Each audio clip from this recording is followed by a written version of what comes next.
Sebelum kita masuk ke ceritanya, tekan dulu tombol subscribe channel ini dan nyalakan juga lonceng notifikasinya sebagai bentuk dukungan kalian. Untuk kisah kali ini ada sebuah cerita yang ditulis oleh akun Twitter yang bernama @pian_sabil1. Dan untuk kisah yang akan saya bawakan kali ini yaitu kisah yang berjudul Pemakaman Gaib Malam Hari. Bagi teman-teman yang ingin membaca langsung ceritanya, nanti saya sertakan linknya di kolom deskripsi. Dan seperti apa untuk kisah kali ini? Langsung saja kita simak berikut ini. Waktu Desember 2020 kemarin, setelah aku pergi dari Blora ke tempat temanku, aku mampir ke kosan temanku di desa Kuripan Purwodadi, Grobogan, Jawa Tengah. Yap, dia kuliah di situ, S1 Bahasa Inggris di salah satu perguruan tinggi di daerah Kuripan situ. Aku sebut saja namanya Jaka. Si Jaka ini anak kuliah di sana dan menempati kos-kosan di daerah desa Kuripan. Singkat cerita, aku sudah sampai di daerah kos-kosan si Jaka ini dan menyambutku dengan sukacita karena hampir 5 tahunan aku tidak bertemu dengannya. Wah, panas banget jir daerah sini, kataku dengan nada bercanda dengan dia. Ya gimana toh, daerah sini emang panas banget kalau jam-jam siang segini. Nanti aku beliin es kelapa deket sini, enak cok, si Jaka menanggapi sambil melepas tas dan helmku. Aku melihat seisi dalam kosan si Jaka ini. Ya karena aku berniat bermalam di sini. Aku gak mau dong ada kejadian sesuatu lagi di kosan tempatku bernaung, di tempat orang lagi. Kamar mandi di dalam, bersih, dengan plafon yang sedikit berlubang.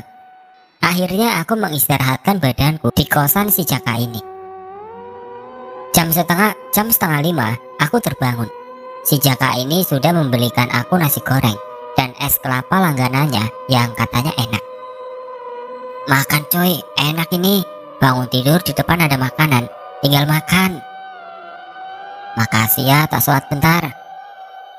Sambil berjalan ke kamar mandi, iseng aja aku mengecek plafon berlubang tadi, apakah aman atau tidak. Sambil mengintip, aku melihat sejenak dan ternyata aman cuy.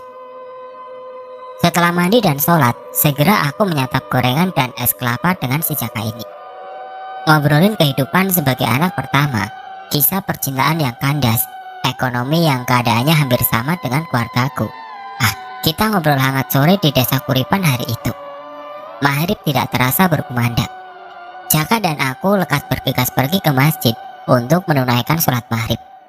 Sampai di masjid, belum ada hal ganjil yang aku temui. Setelah sholat maghrib, kita berencana langsung menuju tempat nasi goreng Pak Slamet, nama samaran, yang ada di dekat pinggir jalan langganan si Jaka ini. Yan, ini nasi goreng khas Tegal yang enak banget. Aku makan di sini. Ayo cok, cepet kesana sebelum penuh. Ayolah, perutku lapar. Gorengan doang gak cukup. Tapi setelah pergi ke sana, ternyata tutup. Jaka heran, karena kemarin itu nasi gorengnya masih buka dan Pak Slamet terlihat sehat. Dari kejauhan, ada bapak-bapak yang sedang merapikan warung itu. Lantas si Jaka nyamperin dong, kenapa si Pak Slamet ini tutup? Dengan muka yang datar dan sibuk merapikan warung itu, beliau menjawab, "Onopo, warungnya tutup." Aku dan si Jaka ini kaget dong. Kenapa ada suara dengkuran di awal omongan tadi? Pak Slamet, kenapa ya Pak? Lah, kok tiba-tiba tutup? Pak Slamet sakit atau gimana? Aku memperhatikan si Jaka dan bapak-bapak satu ini sedikit menjauh. Diselingi suara motor yang lalu lalang dan lampu yang kurang terang. Aku memperhatikan bapak-bapak ini aneh. Pakaiannya hitam, compang-camping, memakai gelang kayu yang banyak sekali. Dan aura bapak ini, ada yang gak beres ini, pikirku. Aku bantu jawab ya. Dia di kosan di Kuripan, di tempatnya Pak D-nya kok. Si Jaka kosan di Kuripan di tempatnya Pak D-nya kok. Yang jelas kejadian ini terjadi di Kuripan, di tempat kosannya si Jaka ini. Dan dia mengaku kuliah S1 Bahasa Inggris di UT. Karena aku cuma singgah dan gak terlalu menelisik tentang kehidupan pribadinya. Ya udah, kita fokus ke cerita horor tadi. Setelah mengobrol dengan si bapak-bapak tadi, si Jaka menghampiriku dengan muka raut sedih. Kata bapak tadi, Pak Slamet meninggal dunia tadi maghrib. Di rumah sakit apa ya, aku lupa. Ki Ageng apa gitu, dan katanya akan dimakamkan nanti jam 9 karena menunggu sanak keluarganya di sana. Dan dimakamkan di daerah Wirosari, kata bapaknya. Dan setelah dijelaskan bapak tadi dengan sangat ambigu, Jaka berniat ke daerah sana untuk menghadiri pemakamannya. Aku bilang ke Jaka gini, kita kan bisa yasinan aja di kosan, Cok. Ngapain jauh-jauh ke sana? Anjir, jauh banget. Hampir mau sejam kita ke sana. Kasian, Yan. Aku iki langganan dia terus dan hidupnya susah. Kasian. Si Jaka menanggapi. Tapi jauh itu dari sini. Enggak, aku yasinan di kosan aja. Kamu mau pergi aja. Kataku sedikit tinggi karena aku niatnya ke kosan dia untuk istirahat, bukan perjalanan jauh lagi. Si Jaka terdiam dan melihatku sedikit lari meninggalkan dia. Sampai di kosan, aku langsung cuci muka dan kaki setelah dari luar.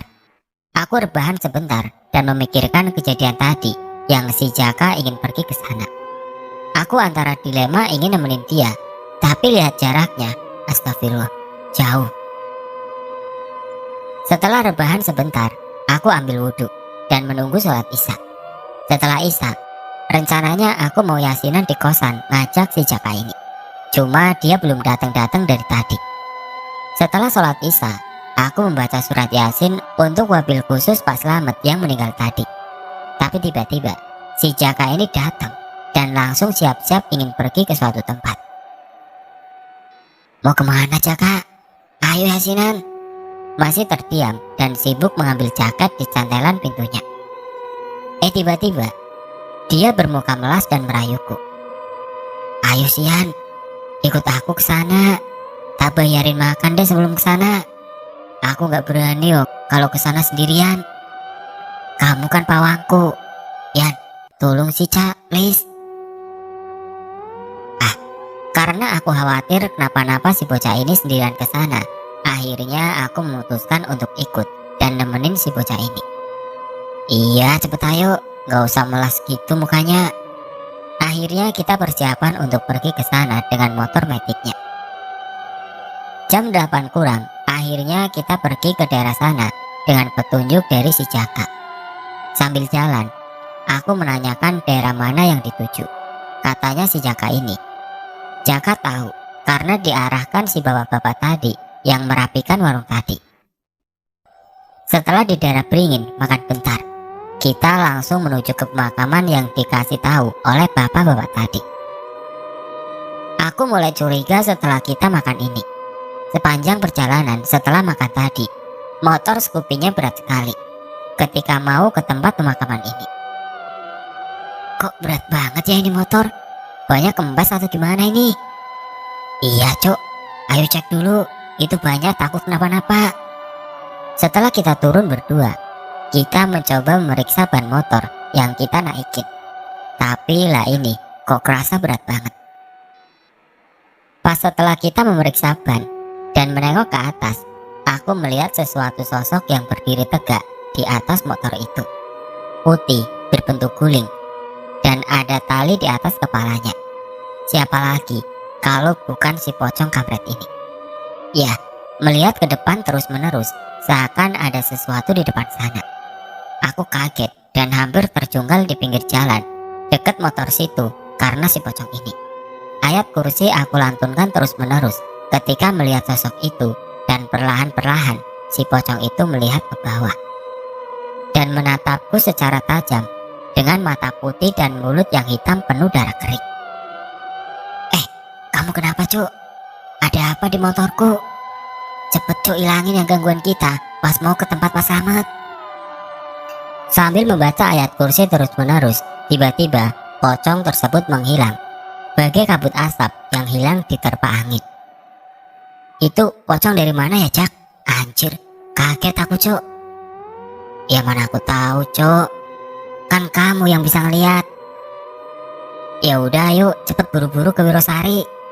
Takut udah dimakamkan. Akhirnya kita melanjutkan perjalanannya ke arah pemakaman sana.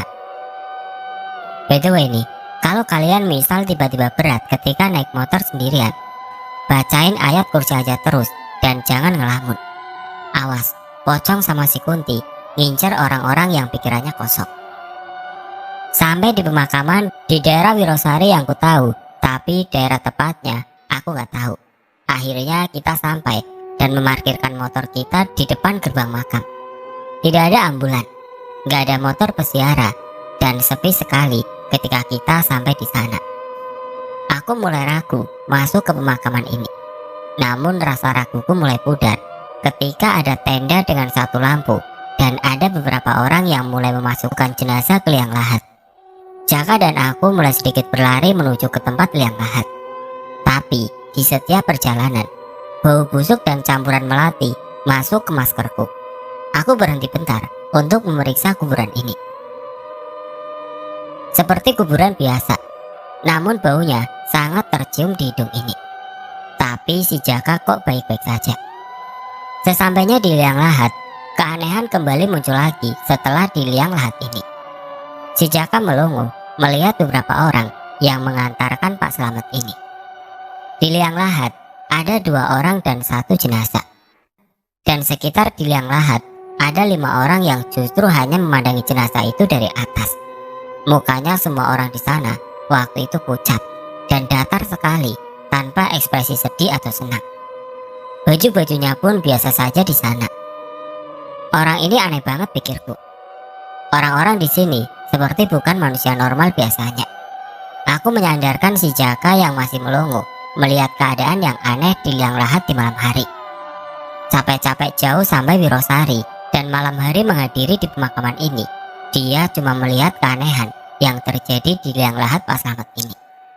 Tapi setelah jenazah ini ditaruh di liang lahat, mereka semua menatap aku dan Jaka dengan muka senyum pucat dan muka yang makin lama menyeramkan. Perlahan-lahan orang-orang yang ada di tempat kuburan ini berubah menjadi pocong yang sangat tinggi, seukuran 2,5 meter. Mereka menatap aku dan Jaka. Jenazah yang katanya Pak Slamet tiba-tiba bangun dan melihat kami dengan mata merah menyala dan membuat Jaka kaget dan terjatuh. Semua pocong itu menatapku dengan muka yang seram. Bayangin anjir, dilihat pocong banyak kayak gitu. Akhirnya aku mengajak Jaka untuk pergi secepatnya ke tempat kuburan itu. Yan, iki pocong semua. Serem semua ya Allah. Jak, ayo cepet cok lari. Ini gak beres udah pemakaman ini. Pulang cepat. Tiba-tiba jenazah yang ada di liang lahat perlahan terbang menghampiri kita yang ingin meninggalkan tempat liang lahat itu. Kita otomatis ya lari sekencang-kencangnya dong, sambil loncat sedikit demi sedikit menghindari batu nisan di kuburan itu. Sambil berlari, aku ngingetin si Jaka untuk selalu ingat Allah dan doa terus. Jaka, ayat kursinya jangan lupa. Yan, lihat belakang. Semua pada ngejar kita. Astagfirullah. Pocong terbang ke sana ke sini menghampiri kami yang sedang berlari menghindari si pocong tadi. Sesampainya kita di gerbang pemakaman, kami berhenti sejenak dan sedikit menoleh ke arah belakang. Apakah pocong-pocong tadi masih mengejar kita atau tidak? Namun, ada satu kejadian yang bikin aku tidak lupa sih. Mereka berbaris dan memperhatikan kita. Mereka berbaris dan memperhatikan kita dengan muka seram, dengan mata yang hampir copot, dan ada juga yang merah menyala. Pocong-pocong tadi akhirnya terbang keluar pemakaman dan tidak tahu menuju kemana. Ayo Yan, cepet pulang. Aku takut. Aku takut sawan karena pocong. Anjir, gila, serem cok. Cepet ayo pulang, sekarang. Gak usah nunda lama-lama. Kita langsung bergegas ke motor Jaka ini. Namun keanehan muncul kembali. Padahal pas berangkat, kita nggak beli kapas ataupun sejenisnya. Aku kembali mikir sejenak. Dan aku baru ngeh, ternyata kalau kita mengalami kejadian yang tidak kasat mata, dan teman kita tahu, orang lain nggak punya kemampuan itu, Pas dengan jin ini mengambil ketakutan orang itu, maka kekuatan dia untuk menampakkannya jauh lebih besar. Maka si Jaka inilah kok bisa lihat pocong terbang. Padahal kukira aku doang yang lihat. Ternyata di atas, analisisku benar ternyata. Ketika kita naik motor dan ingin bergegas pergi meninggalkan kuburan itu, tiba-tiba motor si Jaka ini ketahan suatu batu di depan ban motornya. Tapi pas dicek, ternyata itu bukan batu, melainkan pocong gede yang menghalangi motor kita melewati itu. Anjir, gedenya itu pocong. Wah, ini kita lewat gimana, Cok? Kita refleks dong teriak, lihat pocong itu. Terus aku coba mundurin itu motor dan mengambil ancang-ancang untuk menerobos si pocong itu. Dengan penerangan lampu yang seadanya dan ditambah dengan lampu motor, kali ini aku yang nyetir karena Jaka masih shock lihat pocong gede ini. Bismillahirrahmanirrahim. Kita terobos, Cok. Bismillah. Rasanya nginjek pocong itu gimana ya? Kayak nginjek polisi tidur, tapi empuk gitu loh. Si Jaka malah teriak. Pocongnya kelindes, Cok. Setelah itu kita langsung menuju pulang ke kosan si Jaka ini dengan penuh rasa ketakutan. Tapi sebelumnya kita berhenti dulu di godong untuk dan nenangin pikiran sebentar sebelum pulang. Sampai di kosan itu jam 12-an dengan muka kusut dan penuh ketakutan. Tidak lupa aku selalu ngingetin si Jaka ini untuk jangan lupa cuci kaki dan tangan setelah dari luar. Kamar mandi aman, plafon yang berlubang aman, depan kosan aman. Untuk jaga-jaga, aku menaruh Al-Quran di depan pintu kosan dengan meja agar terhindar dan pocongnya tadi gak ikut masuk ke kamar. Akhirnya kita istirahat pada malam itu. Paginya aku izin pulang dan meminta tolong untuk si Jaka supaya nanti sore ke warung Pak Slamet lagi untuk mengkonfirmasi apakah Pak Slamet ini meninggal atau tidak. Ya, untuk mempersingkat cerita, aku akhirnya pamitan dengan si Jaka ini dan berjanji akan bermain ke kosannya lagi jika ada waktu. Akhirnya aku pulang ke Jepara dengan motorku, melewati waduk apa yaitu namanya, dan melewati Kudus. Lalu sampai akhirnya aku sampai di Jepara. Sesampainya di Jepara, aku menceritakan kisah tadi ke ayahku. Ayahku menyarankan untuk menunggu kabar si Jaka, apakah Pak Slamet ini meninggal atau tidak. Dan ternyata benar dugaanku, kalau warung itu pasti ada sesuatu. Pak Slamet ternyata benar kemarin gak buka warungnya. Dan benar dia ke rumah sakit Ki Ageng Selosana. Namun dia bukan meninggal. Beliau cuma nengokin saudaranya yang sakit di sana. Dan sore itu juga si Jaka ini mengabarkan ke aku dan ayahku kalau memang Pak Slamet ini sering dimimpiin pocong setiap malam. Dan setelah mendengarkan ceritaku sama si Jaka ini, Pak Slamet justru malah khawatir ke aku dan Jaka. Ya alhamdulillah sih nggak kenapa-napa. Hanya saja kata ayahku, warung ini pasti ditaliin oleh tali pocong untuk menghambat orang pembeli dan ada orang yang iri dengan Pak Slamet ini. Akhirnya Pak Slamet nyari tali pocong itu dengan si Jaka selama hampir 2 jam dan gak ketemu-ketemu. Tapi setelah aku sarankan untuk berdoa terlebih dahulu, minta pertolongan Allah, akhirnya alhamdulillah diberikan petunjuk bahwa tali pocong itu ditaliin di dekat kabel lampu yang menempel di atas dinding. Lalu setelah itu Pak Slamet membakar tali pocong itu dengan menyebut nama Allah terus menerus. Bapak-bapak itu berarti siapa ya? Setan, manusia, atau manusia berarti setan yang iri dengan Pak Slamet? Wallahu alam.